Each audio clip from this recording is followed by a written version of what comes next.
যেতে যেতে বিশ্বমামা বললেন, বুলেট, হাজারিবাগে বাঘ থাকে, জানিস তো? বাঘ আর বিড়াল তো প্রায় একই, একটু বড় আর ছোট। বাঘ দেখলেও তাড়া করতে পারবি?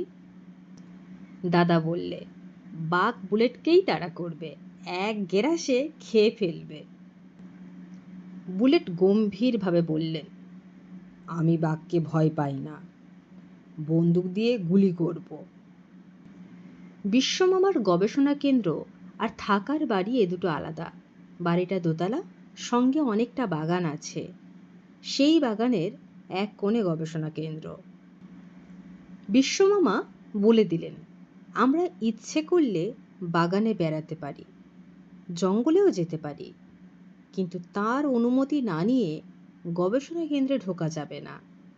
যখন সময় হবে তিনি নিজেই আমাদের গবেষণা কেন্দ্রটি দেখাবেন।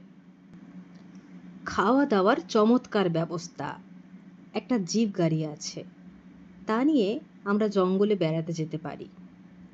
এখনো বাঘ দেখা যায়নি বটে, কিন্তু অনেক ময়ূর আর হরিণ দেখেছি, আর একটা ভাল্লুক। বুলেট এখানে যথারীতি একটা বেড়ালকে নিয়ে ব্যস্ত। থাকবার বাড়িটাতে যখন তখন একটা বেড়াল আসে। বেড়ালটাকে ভারী চমৎকার দেখতে, বেশ মোটকা সোটকা কাবুলি বেড়াল, একেবারে হলদে রং, চারটে পায়ের কাছে যেন কালো মজা পড়া, কপালের ঠিক মাঝখানেও একটা গোল কালো ছাপ, যেন কালো রঙের চাঁদ। বেড়ালটাকে দেখলেই আদর করতে ইচ্ছে করে, কিন্তু আদর করার কি উপায় আছে? সেটাকে দেখলেই বুলেট তাড়া করে যায়। বিড়ালটাও সঙ্গে সঙ্গে পালায়। 1.5 দিনের মধ্যেই বিড়ালটা বুঝে গেল বুলেট তার শত্রু। সেও ইচ্ছে করেই জ্বালাতন করে বুলেটকে। বিশ্বমামা বিড়ালটার সঙ্গে এই চোর পুলিশ খেলা দেখে কিছুই বলেন না, হাসেন শুধু, বাধাও দেন না। একদিন বুলেট বিড়ালটাকে তাড়া করতে গিয়ে আছাড় খেয়ে পা মচকালেন। বিশ্বমামা তখন বলেন, জানিস বুলেট, আগেকার দিনে লোক কি করত? বিড়ালকে মেরে ফেলতে নেই, তাতে পাপ হয়। সেই জন্য যারা বিড়াল পছন্দ করতো না তারা বিড়াল পার করে দিত। বুলেট জিজ্ঞেস করলে, বিড়াল পার মানে কি? বিশ্বমামা বললেন, কোনো রকমে ফাঁদ পেতে বিড়ালটাকে ধরে ফেলতে হয়, তারপর একটা থলেতে পুরে পুরো মুখটা বেঁধে দিতে হয়। বিড়ালটা আর বেরোতে পারে না। এবার সেই থলে শুদ্ধ বিড়ালটাকে অনেক দূরে নিয়ে গিয়ে থলেটার মুখ খুলে ছেড়ে দিয়ে পালিয়ে আসতে হয়। দাদা বললেন, অনেক সময় মানুষরা বাড়ি ফিরে আসার আগেই সেই বিড়ালটা দৌড়ে বাড়ি পৌঁছে যেত। ওরা দারুণ রাস্তা চেনে। বিশ্বমামা বললেন, আগেকার দিনের লোকে পায়ে হেঁটে যেত, এখন গাড়ি করে অনেক দূরে গিয়ে ছেড়ে দিলে কি বিড়াল আর ফিরতে পারবে? বিড়াল কি গাড়ির সমান দৌড়তে পারবে? বুলেট বলে উঠল, আমি বিড়াল পার করব, আমি বিড়াল পার করব। বিশ্বমামা বললেন, একটা পরীক্ষা করে দেখলে মন্দ হয় না। যদি একটা বিড়ালকে পাহাড়ের ওপারে নিয়ে গিয়ে ছেড়ে দেওয়া হয়, সত্যি কি ফিরতে পারবে? এটা পরীক্ষা করে দেখতে আমরাও রাজি। বিড়ালটাকে ধরা মোটেই শক্ত না।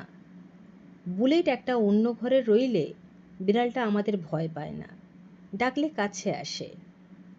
একবার আসতেই তাকে ধরে একটু আদর করার পরই ভরে ফেলা হলো একটা চটের থলেতে। বিড়ালটাও ম্যাও ম্যাও করে খুব চেঁচাতে লাগলো।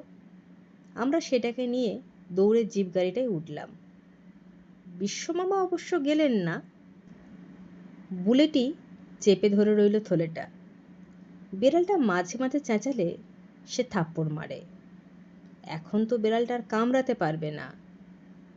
জঙ্গলের মধ্য দিয়ে আঁকাবাঁকা পথ দিয়ে চলল জিপটা, তারপর ছোট ছোট পাহাড়। বিকেল শেষ হয়ে এসেছে, আকাশটা লাল। প্রায় 10-12 মাইল যাবার পর জিপটা একটা ছোট পাহাড়ের উপর পৌঁছে গেল। ড্রাইভার জিজ্ঞেস করল, এই জায়গাটাই ঠিক আছে, কি বলুন? পাহাড়টা ঢালু হয়ে নেমে গেছে, নিচে দেখা যাচ্ছে একটা নদী। বুলেট বললেন, হ্যাঁ, এখানেই। থলেটার মুখ খুলে দিতেই বিড়ালটা লাফিয়ে বেরিয়ে এলো। বুলেট সেটাকে ঠেলে দিতেই সে গড়াতে লাগলো উল্টো দিকে। গড়াতে গড়াতে নেমে গেল অনেকখানি, আর দেখা গেল না। সম্ভবত একেবারে নদীতে গিয়ে পড়বে। এমন সুন্দর বিড়ালটাকে এরকম বিপদের মধ্যে ফেলে দিতে আমার খুব খারাপ লাগলো। কিন্তু বিশ্বমামা নিজেই তো এই পরীক্ষাটা করতে বলেছেন। দৌড়ে এসে জিপে উঠলাম। বুলেট ভালো করে জিপটা সার্চ করে দেখে নিল বিড়ালটা কোনো রকমের জিপে উঠে লুকিয়ে আছে কিনা। যদিও সে সম্ভাবনা একেবারেই নেই, আমরা সবাই দেখেছি বিড়ালটা গড়িয়ে পড়ে গেছে। জিপটা চলছে, আমরা মাঝে মাঝেই দেখছি পিছন ফিরে। না, সে হলদে বিড়ালটা ফিরতে পারবে না। এতক্ষণ আপনারা শুনছিলেন লেখক সুনীল গঙ্গোপাধ্যায়ের কলমে বিশ্বমামা ও বিড়ালভূত গল্পের দ্বিতীয় পর্ব। কি মনে হয় আপনাদের, বিড়ালটা মারা গেছে নাকি জীবিত আছে? তা জানতে হলে আমাদের চ্যানেলটিকে সাবস্ক্রাইব করে পাশে থাকা বেল আইকনটি প্রেস করে দেবেন। ভালো থাকবেন, সুস্থ থাকবেন। নমস্কার।